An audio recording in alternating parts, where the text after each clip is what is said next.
Welcome back to Stately Investing. In today's episode, we are talking 2021 dividend resolutions. We're going to talk about what I am setting up as my goals for 2021 and what can you do to make sure you have a good start to the year. But first, if you want a channel that is going to help you speed up your journey to financial freedom through dividend growth investing, Stately Investing is the place for you.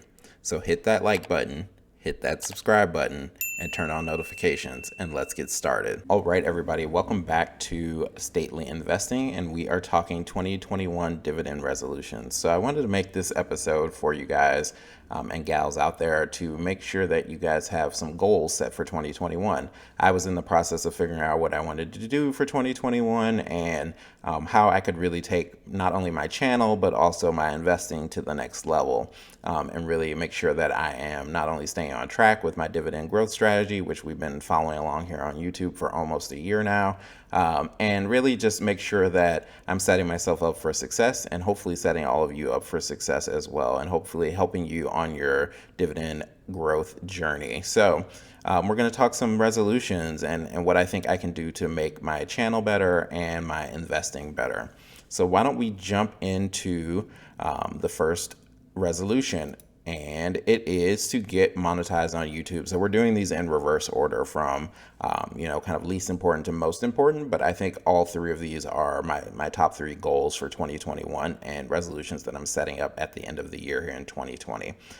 So getting monetized on YouTube. So like I said, this is a goal for me in 2021. I think what I want to do here is just start out, keep doing what I'm doing for the most part, but also start focusing on YouTube in particular, right? So I have a full-time job that I enjoy and I love, but I also want to make sure that I can make money from my YouTube videos. And so we're actually going to jump into my YouTube screen. I'll give you guys a brief glimpse into kind of my previous videos and where I am for the year and when I started. All right, so we're here on the channel analytics screen for my Stately Investing YouTube studio page.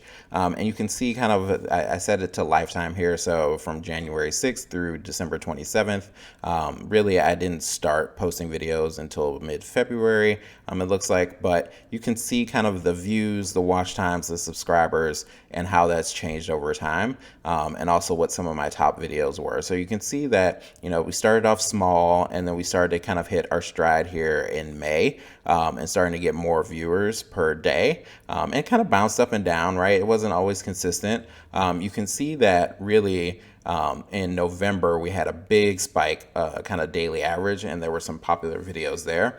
I think the results from that, or the reason why those videos were so popular in that time frame, is that they were very timely to what was going on, right? And I try to keep what I've started doing towards the end of the year is trying to make my content more relevant to what's going on in current events.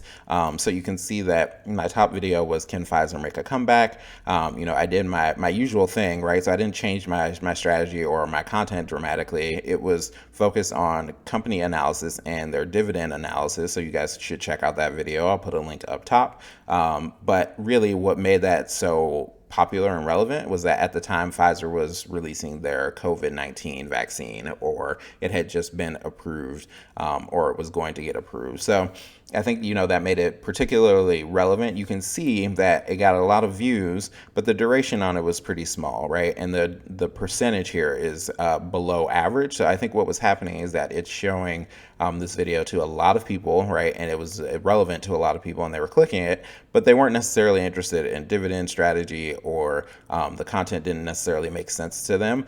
So I think that, what I want to do is continue to make more relevant content and really make it focus on current events that are going on, but also make sure that I am highlighting what I'm doing, what I'm saying in each video, and making sure that people are aware that this is a dividend growth channel. I think one thing that I really want to focus on is subscriber growth. So you can see I have 42 subscribers, which I'm happy with. I appreciate all of you subscribers out there, and anyone who hasn't subscribed, feel free to hit that subscribe button. It really helps out the channel. But what I want to do to focus on that is really start evaluating other YouTube creators in the space, in the dividend space, and in the financial industry and understand what works for them, start building my community and start following those channels, and really, just reaching out to other content creators out there to see how they got their subscriber growth and really learn from others. If you guys have comments on that, and you guys are expert YouTubers out there, feel free to leave me comments below. But those are really going to be the two main focuses for me in 2021 is creating more relevant, timely content, and then also building the community of YouTube dividend growers and dividend strategists out there, and really understanding what works for them. So between those two things, I think I can hopefully get monetized, right? YouTube kind of changes their monetization rules, but right now it's around, I think you need 4,000 hours of watch time and 4,000 subscribers. And you can see my watch time actually isn't bad. So like most of you guys who are watching this video tend to stick out for most of the video, and I appreciate that. So why don't we jump back to the 2021 resolutions and see what the next one is. All right, so we are back on the resolution page, and we are going to see what number 2 is, and that is develop a dividend course. So the reason I have this on my goals for 2021 is I want to create alternative passive income streams, right? So obviously dividend growth investing is my main focus, my main passive income stream. And I'm hoping that some of these videos have helped you guys start that journey or made your journey even faster or better, right? And I think like number 3, right, get monetized on YouTube, that is an alternative pay stream and an alternative passive income. And the same thing with developing a dividend course. Most importantly, not just the fact that it would provide additional income, but for me, what I've enjoyed most are the episodes where I can really teach, or I can, really give people some lessons that I've learned and kind of structure in a way that makes sense to them. And so I think I have enough content out there to hopefully develop a blockbuster dividend course. I think it will help a lot of people. That's really my goal, right, is to get everyone on this journey, because the earlier you start, the better it is for you, right? Remember, time is our best friend, and being patient is really what helps people in this dividend growth strategy. And so the earlier I can reach someone and help them with that content, the better. And I think there are places outside of YouTube where I can do that. And so I really want to develop a course over time, and I want it to be high quality, right? So this might take me a while. It might not happen at the beginning of 2021, but it's something that I'm looking forward to, and something that I hope all of you are looking forward to. So stay tuned for that. I'm sure I'll do an episode on it when I have the course developed. And you can check out my other social media channels to find out where you can get more information on that course when it is available. So why don't we look at the last resolution, and perhaps the most important resolution, which is spend less and invest more, right? So really, again, this channel is just highlighting my journey. It's focused on what I've been doing and giving you guys the ins and outs, right? I try to keep it very real here about what I'm doing, what works, what doesn't work. And what I've learned that didn't work, right, is that towards the beginning of my journey, what was working really well is I was investing a ton, right? I was just putting a lot of money into the market to kind of get started and to get those dividends working as early as possible. And that's great. That's what I want to do more of, right? Hence the invest more portion of that. But what I also need to do is spend less. So, towards the end of the year, I've had bigger expenses. I'm, building a house, and we are moving into that soon. And there's just kind of all kinds of expenses associated with that. I've changed jobs. So, there's a lot going on, but what I need to focus on and remember is that I need to pay myself first and invest more. So we'll jump into my dividend tracker. Most of you guys have seen this dividend tracker if you watched previous episodes, but I'll show you, you can see kind of where the investing kind of fell off a little bit and why I want to increase it for 2021. All right, so we are here in my dividend income tracker, and you can see this is my M1 account only, which is not the only place that I've been investing. Why don't we actually just look at this first, and then we'll jump over to my Robinhood account as well. But you can see my fund size, right, and how many additional funds I was putting in. So you can see I started out with nothing at the beginning of September of 2019 in my M1 account, but then I put in a batch of money that I had, and this is probably just from savings, right? So around $4,500. $1,000. And then the following month I put in 1,000. Kind of the following month I put in 2,000, right? So that's pretty good, right? We're already building up to almost $10,000, and we got to 10,000 pretty quickly in about 4 months, which is awesome, right? And then I was putting in quite a bit here, 1,250, another 1,900, 1,000, 1,000, 1,000, right? So you can see here in April, this is where I actually was just putting in kind of the 250 per week that I'm currently doing. And you can see that it kind of dropped off. And I think that's also when I started investing in Robinhood. And so even though this is dipped to 1,000, I was starting to put in money into what I think were low valued or undervalued dividend stocks on Robinhood. And so that's why you see some of that there.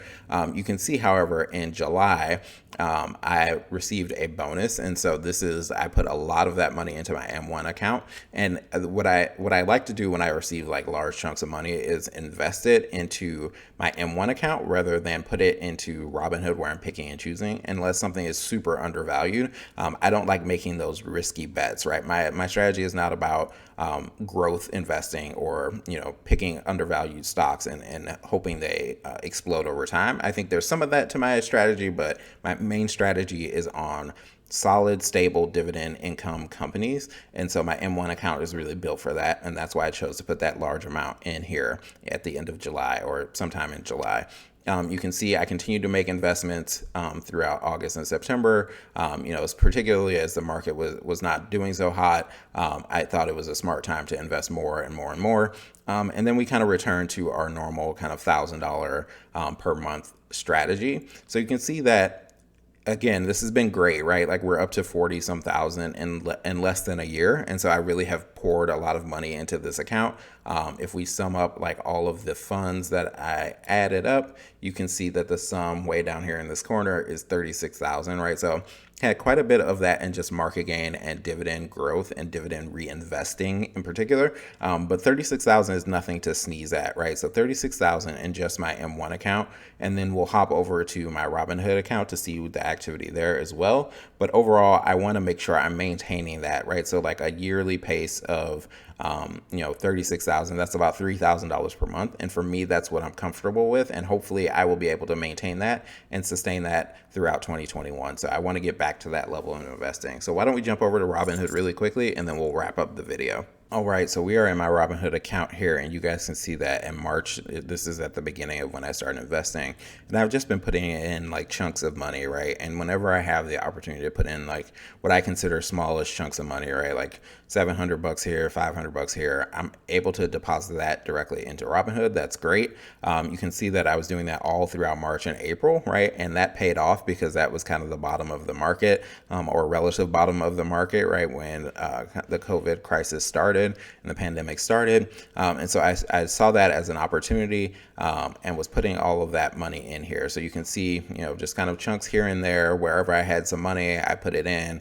$1,000 pretty consistently. This was a fairly big deposit here. I must have seen some big opportunity across these 4 days here. I put in quite a large amount of money in August, and you can see, or 5 days here, you can see that probably corresponds to why I wasn't putting much money into my M1 account, because all of the money was being diverted to my Robinhood account, all of my cash essentially. And again, another strategy is like the way to spend less is to not have access to that cash, right? If I can tie it up in stocks and be fully allocated in my stocks rather than cash, that is a good opportunity and a good strategy for me. I don't have access to spend the money unless I sell my stocks, and I never want to sell my stocks, right? That's the opposite of what I want to do. I only do that in emergency situations, or if I am getting out of a particular stock and making sure it goes into another fund.